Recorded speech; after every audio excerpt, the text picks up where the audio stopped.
Welcome to the Brand Groupies podcast. My name is Carrie Bellog, your host and founder and CEO of Brand Groupies. Launched in 2018, this podcast shines a spotlight on the ultimate insiders, the Brand Groupies, powering the ever-evolving built world. Each episode dives into the stories, passion, and creativity driving national leaders in architecture, design, real estate, and beyond.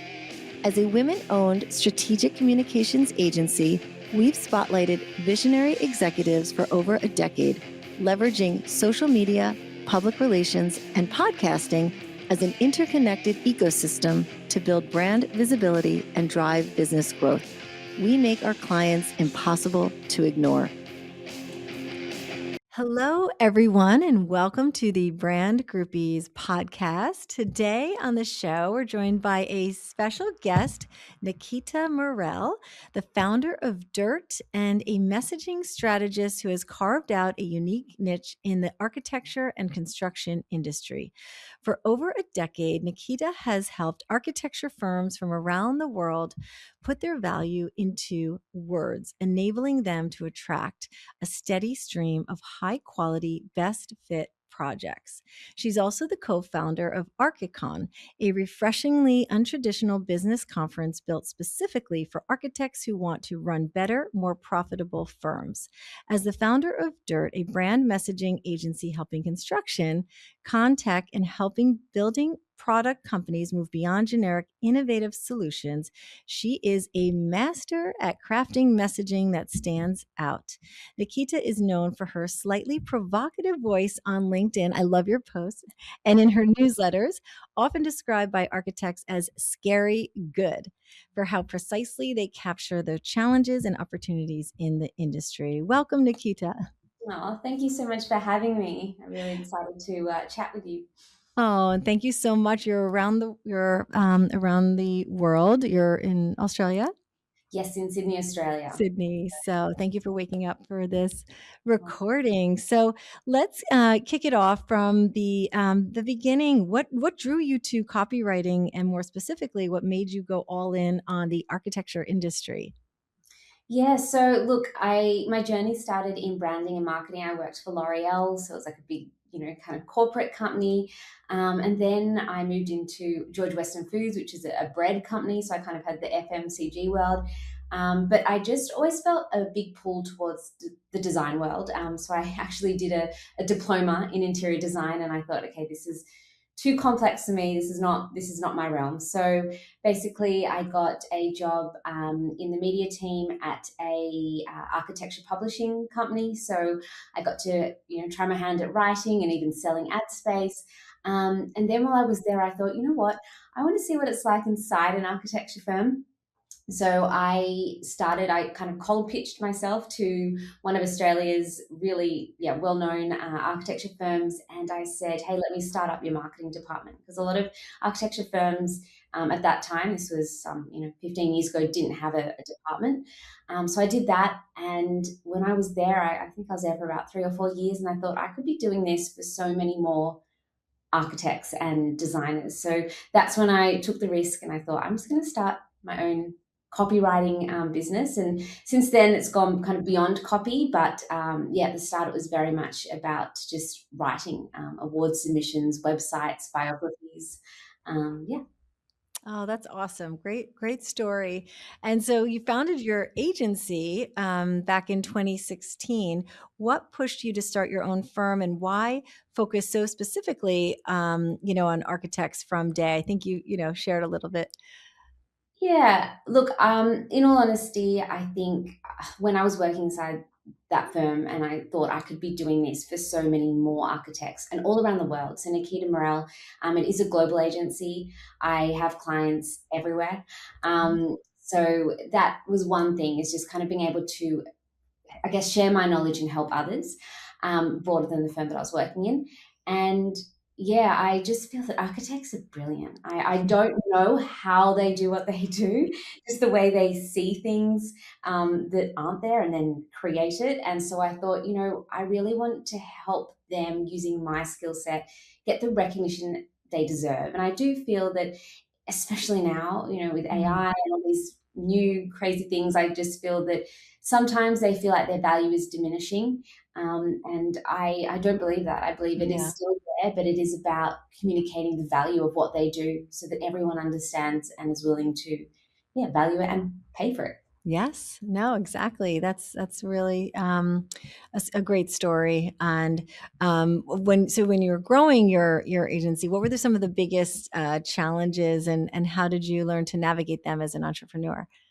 Yeah, so I mean, look, there were lots of challenges. I mean, firstly, just being a global company, I had to learn a lot of the cultural differences Mm. between, for example, American firms, US-based firms, and Australian firms. There's slight nuances. So I guess the beauty of going deep into one kind of niche is that you do get to kind of chip away at the layers. So yes, there's cultural differences, and there's differences between residential and commercial firms, and then some firms have a property development arm. So it's just, I feel like, even though I've been servicing the industry for over a decade, it hasn't become boring yet. And I feel a Mm. lot of people always ask me, especially copywriters, like, Nikita, like, just the same industry really, and don't you get bored? And in all honesty, I haven't. I think that's what keeps me going. But yeah, look, I mean, obviously, being an agency, it comes with other problems like growth, and the other thing was a lot of architects I wanted to help couldn't afford Mm. working with you one-on-one. So that's when I started the Architects Word Shop, Mm. which was masterclasses and PDFs and 6-week courses that were at a lower price point. So I tried to make it as accessible as possible. Yeah, I love that. And so now that you've launched Dirt, tell us more. You're expanding, into construction, tech, and building a product companies. What gap were you seeing in this market? Yeah, so I kind of position Nikita Morell as the only copywriting, or the only agency helping only architects. Mhm. What's happened over the years is a lot of other adjacent, construction companies, property companies, building materials, facade companies have all kind of inquired. And look, in all honesty, I do some of the work, on the side, but I felt like I could never share it because it didn't feel true to my Nikita Morell brand, where I Yeah. felt that I don't know, it just felt a bit funny to just all of a sudden be like, oh, hey, by the way, it just felt, yeah, off for Got it.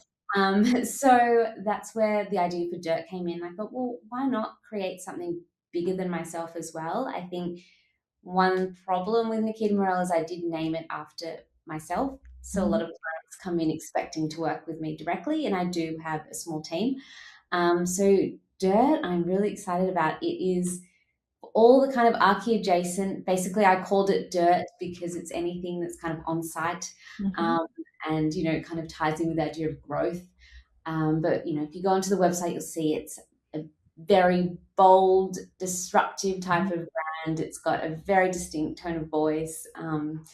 So yeah, I'm excited. I Awesome. actually officially haven't launched it yet. The website was meant to go live yesterday. Tech difficulties. So today, actually, it should be Oh, live. Yeah. congratulations. Oh my gosh. I can't imagine how much work and your heart and soul have you put into this. So it's very exciting. So congratulations. And so, you've built a reputation for, helping architecture brands communicate their value in a way that really resonates. How do you approach turning something technical into a message that feels compelling and human? Yeah, look, a lot of what I do, and this surprises sometimes clients. They're like, "Oh, I didn't expect this," but a lot of the work really is upfront, and it's research. So, Mhm. as part of all my projects, we always interview 3 to 5 of my clients. So we want to get an objective perspective of what it's like to work with them, and that's usually where the kind of the gold nuggets come out. And we also, when we're chatting to these clients, we look at the language they're using, and we look at distinct phrases, so that we can then mirror that back in the copy. So then when another ideal client is reading their website, for example, they're kind of nodding along saying, yes, that's exactly what I want. And so to get that humanness in the copy, I think it does really start with research and just seeing how Mhm. people and talking about it and the language. Are they calling it their dream home, or is that not really the type of language or is it more the forever home? It's Yes. slight, tiny tweaks can really make a huge difference to the way your brand resonates with the types of clients that you want in the door. Yeah, no, that's a great point. And so when we first start working with a new client, what's one common messaging mistake you almost always see? Yeah, look, I always feel like I'm being really offensive when I say this, but a lot of architects are quite me-centric. So they're like, "Oh, well, Nikita, we've won 10 awards and we've been running this practice, for the last 20 years and this, and this." And I'm like, hang on, that is all great. And we will put that in there. But what we need to do is flip it around. So instead of saying, we're so great, we need to be saying, your project is going to be so great when you work with us. Mm, So it's that tiny flip, but mm. really important to think about your ideal client's problems and what's in it for them, so. Sure. No, that's a great point. And so you've worked with firms all over the world, and I know you mentioned getting used to the different cultures and nuances. How do you adapt messaging across different markets and cultures and audiences while still keeping a strong, consistent voice? Yeah, so that's a great question, and that's the whole research element that Yeah. it goes there. And I spend a lot of time. So yes, I interview the clients, but I also have a very in-depth discovery questionnaire that I think my clients sometimes hate me for it. But then, as they're completing it, I honestly, I get so many emails saying, "Oh, Nikita, I've never thought about this." Mhm. That's what I want to do is I want to push them to think about things that they may have never thought about or to articulate things. So, for example, if they say, we want to be known for our creativity, I'm like, that's great, but that's really generic. What do you mean by that? Ex- So it's really, I guess, drawing it out of them. Like that's a copywriter's job. It's an art and it's a science almost. So Yeah. I've studied psychology because it's Yeah. about how do we get people to take action, Sure. basically. That's the difference between a copywriter and a design journalist in a way. Yeah. Yeah. So yeah, very. Nice. Got it. And how do you collaborate with the internal teams? Like you have the marketing and public relations and social. Is it a lot of collaboration or do you hand off the messaging? Like how does the partnership work? Yes, it depends on the firm. A lot of the bigger ones have that internal marketing team. So I do get them all on board for that Mhm. discovery session that I do because that's really important that they answer the questionnaire together. I always make that a point because early on when I started the agency, I had some discovery sessions where there was just so much internal argument and I'm just sitting there going, uh-oh, what have I done? Uh-oh. And so, especially, with a board of principals and that, we've all got Yes. opinions. So I kind of now say, fill out the questionnaire as a team internally together and then come to the discovery session. But yeah, I mean, yeah, it depends. Sometimes I will just be working with the director and then we hand it off to the marketing team. Mhm. Um, but yeah, I always try and offer that support after the website project's finished or Sure. whatever it is as well. Got it. All right. And so you recently launched ArchiCon, which you've positioned as a very unboring conference. Love that for architects. What wasn't working about traditional industry events, and how are you doing things differently? Yeah, so a couple of years ago, I flew from Sydney to Washington DC. I was actually 32 weeks pregnant, Oh my so it was gosh. it was a crazy journey. I went across the world and spoke at the American Institute of Architects national event there, which just blew my mind because in Yeah. Australia we do not have events at that scale. I think there was something like 32,000 people at this conference. Anyways, so I did a talk on, why your words matter. So buildings don't speak for themselves, why your words matter. Mm. But I came away from that conference thinking that we just don't have anything like that in Australia. But also, what really surprised me was how much business content there was at that Mm. conference. And I met a lovely lady called Aya, and we started chatting, and we joked around. We said, "Imagine if we just created the most unboring architecture conference, but it was solely focused on helping architects with their business." So Mm. anyway, this joke it happened in June 2024, and now we're in 2026, and it's yeah, it's happening. Um, Wow. so yeah, planning a conference is not, it is, yeah, it is way bigger than I thought. I was like, how hard can it be? Just get some speakers and a nice stage. Yeah. It's huge. But we've got an events management company and Okay.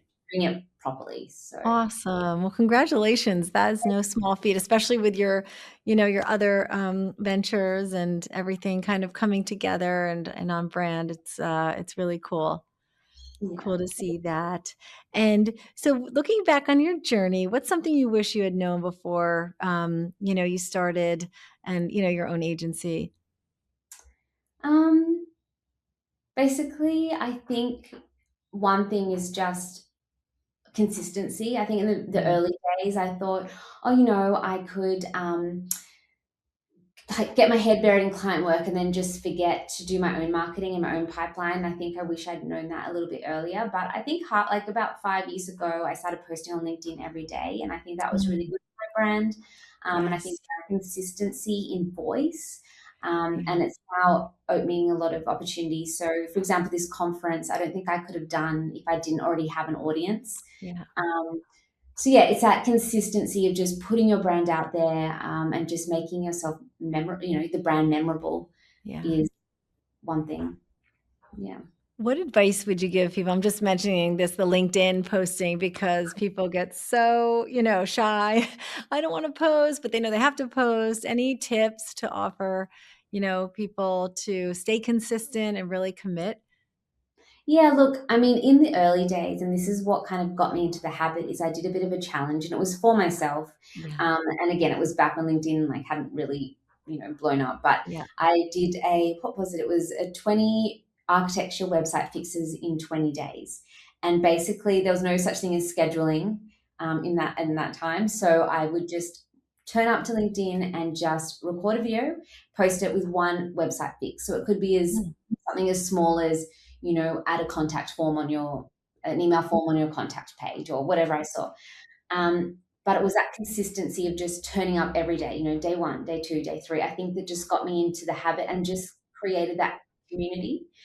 So maybe that's a way, is just to start. It could even be a 10-day challenge, just being like, let's just show up.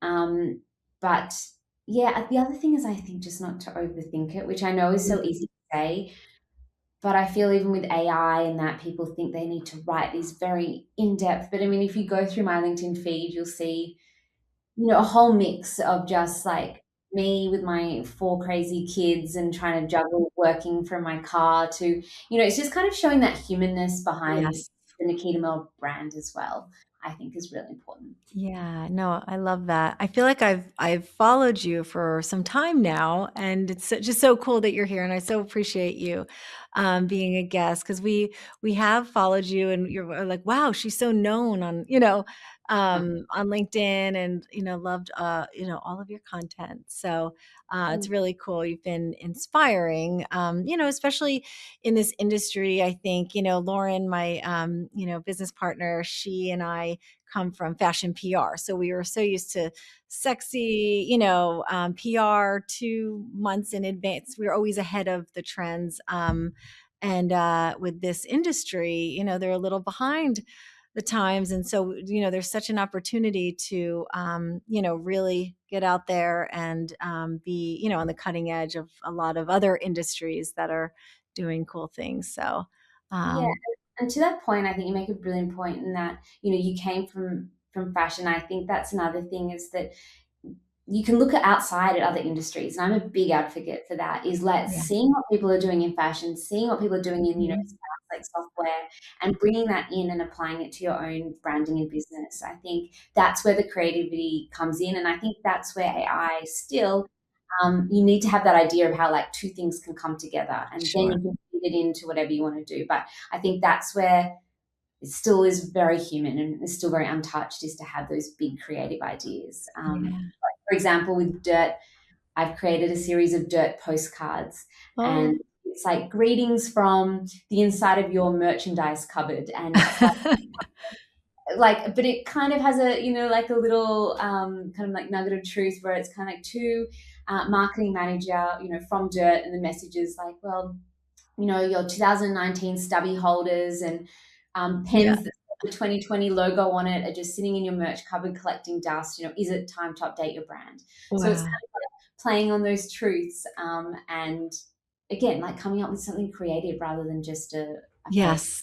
Yeah, no, I love that, and you have so much creativity. How do you get inspired on the, daily? Like, how do you, find new ideas? And you always have such incredible, ideas for all of your brands now. So how do you I find these I don't ideas? know. And look, like, it's not like I have the time to read and do all that, Mm, with four small ones. But I don't know. I think I want to always do something that's different. I think I mm, get bored when I personally see the same stuff being put out yeah. by companies. So that's maybe what motivates me. But I think just having fun, like with business. I think a lot of people take it too seriously.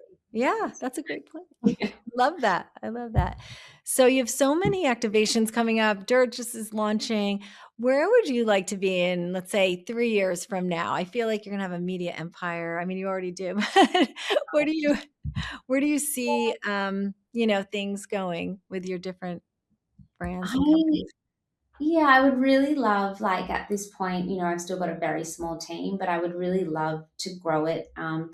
I have a home office, so I would love to, get a physical office where I've got, Mhm. a team that we can kind of collaborate. I do sometimes feel a bit lonely, I think, sometimes Mm. in my little bubble.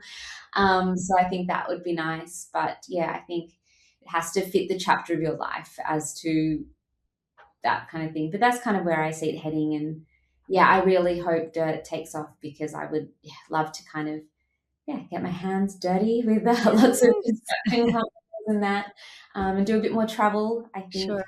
we discussed, we want ArchiCon to be a global conference, so it's Mhm. starting in Australia, but would love to take it around the world. So yeah. Yeah, amazing. Very exciting. And so what would you say is your number one tip on how to be the ultimate brand groupie, to your clients or partners?